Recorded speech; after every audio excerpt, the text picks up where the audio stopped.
All right, so I gotta be forthcoming and honest about something. Back in October, I had a conversation with Stacy Abrams.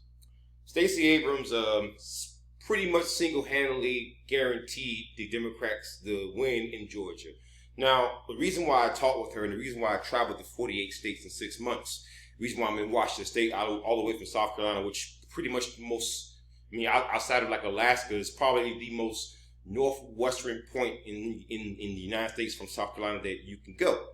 Reason why is because I want to travel the country. I want to see what people thought about Donald Trump.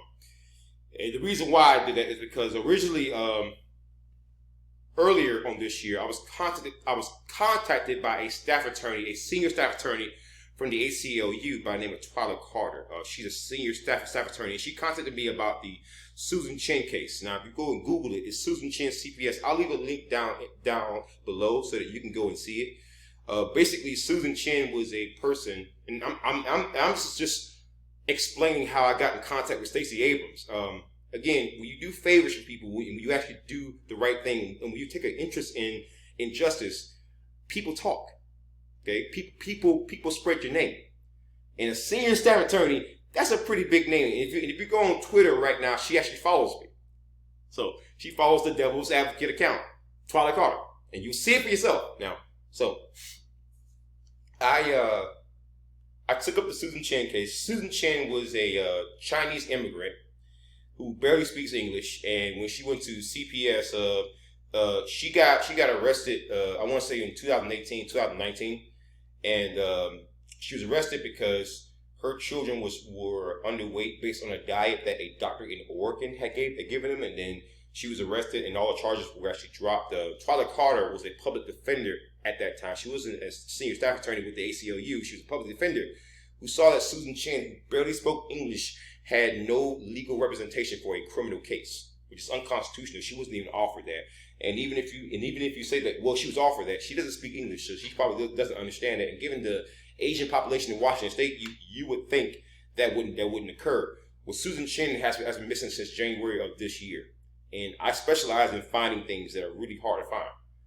That's why I'm here in Washington State. I'm here in Washington State just to find Susan Chin. And when I'm done here, I can travel the country. But I made a promise to Twyla Carter and also to Stacy Abrams that I would not give up. And I'm here, and I'm going to raise hell until I find Susan Chin. But that's apparently I want to think that maybe Twyla Carter gave her my name because out of nowhere I get an email from Stacy Abrams saying that she wants to talk to me about some of my expertise.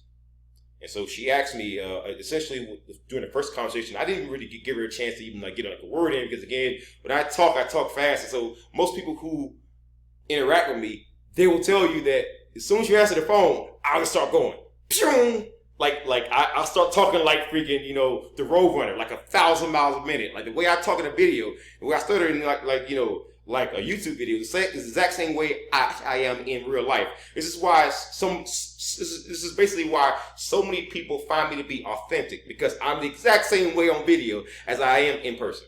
So I'm talking to Stacy, and I'm kind of Miss Abrams. I don't want to call her that because I'm not on a first name basis. I'm not some friend. I'm just some guy who just helped her out.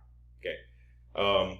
When I first talked to her, I asked her, so how would I beat you? Because I'd already been to Georgia several times.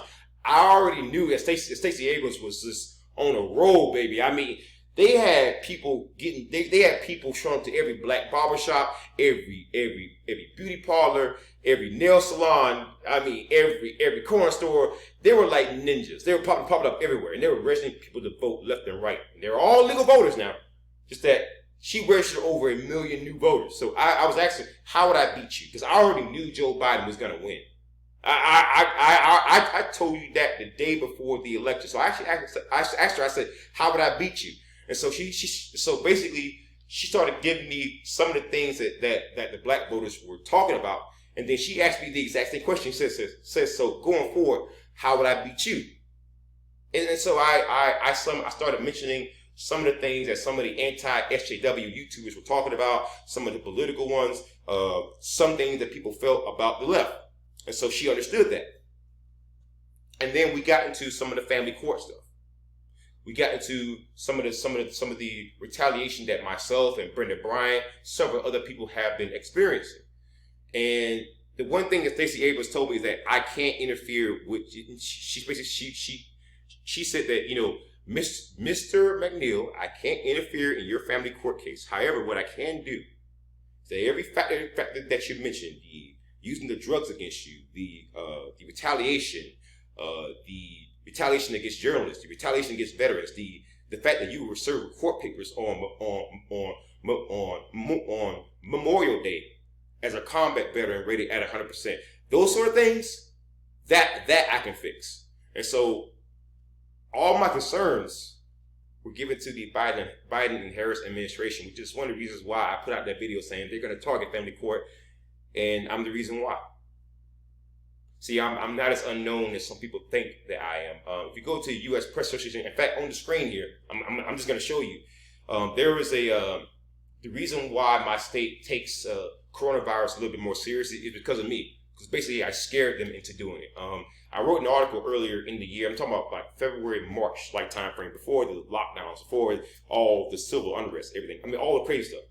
I wrote an article on are South Carolina airports ready for the coronavirus? And basically, I called the Columbia Metro Airport, and they said that, well, because they're not an international airport, that they weren't worried about the virus. I said, but you take interchanges from flights that are international airports such as Dallas, Fort Worth, and Charlotte. And so that article had gotten so much traction, it had caused so much of a local firestorm that an airport in a different state that I didn't even mention originally, Charlotte International Airport, emails me and begs me to write that they are doing their best to address the concerns. That's how much of a firestorm that created. Let me give you another example. You remember that video I put out called The Lies Told about pit bulls? Well, if you actually watch that video, right, several times I said that I wrote an article. Not only did that article appear on my site, thedailycounter.com, but for the first time in American history, someone had forced a pro pit bull article on the U.S. Press Association's main webpage, the largest press association on planet Earth. I forced it on there, and I actually contacted local politicians in multiple states, including Denver, Colorado, and from what I'm told by several pit bull enthusiasts, including the groups, including America's First Shelter, including a lot of other places, it was me that ended the breed ban, because no one had ever written a 4,000 plus article and forced it onto the front page of the U.S. Press Association, and then show some of the organizations that go around like dogsbite.org, National Pit Bull Awareness, and these websites who lie about the pit bull breed. No one had ever caught them directly in a lie and then put it into a news article that appeared on the freaking U.S. Press Association's main webpage that you can Google right now. I put myself on the map just by taking up cases that nobody else wanted to take and then forcing the U.S. Press Association into the middle of the issue. This is why Stacy Abrams and why the ACLU reached out to me, because they understood that while my YouTube subscribers isn't that big, while my social media following doesn't appear to be that big, the right people watch and read my stuff. And so that's how I know that family court changes are coming. That's how I know that some of the drug law looks that some of the drug war laws are actually changing. And that's how I knew that Joe Biden was going to win. Not only win, but win big in Georgia, which only like 12,000 votes, but still. You won because of the black vote in Georgia. I knew that, and I put it out a day before. Stacy Abrams also went through my YouTube channel, and I decided to give her some videos. She's like, you made predictions that actually come true. Yeah. And so, basically, I'm still a Republican. But if I see where I can make some headway in other ways, I most certainly will. Because MAGA didn't want to listen. Donald Trump didn't want to listen. I sent a letter to the White House about my own family, about my own family court case with no kind of response. I was told there was going to be federal investigations and everything else. Nothing happened. So I went to Democrats, and so far I've been getting results. In fact, I've gotten results that are going to be that are so good that apparently they came straight from the top. Anyways, guys, that's how I met Stacey Abrams, and that's how I became a political force that you never heard of. Anyways, guys, until next time, horns up and peace out.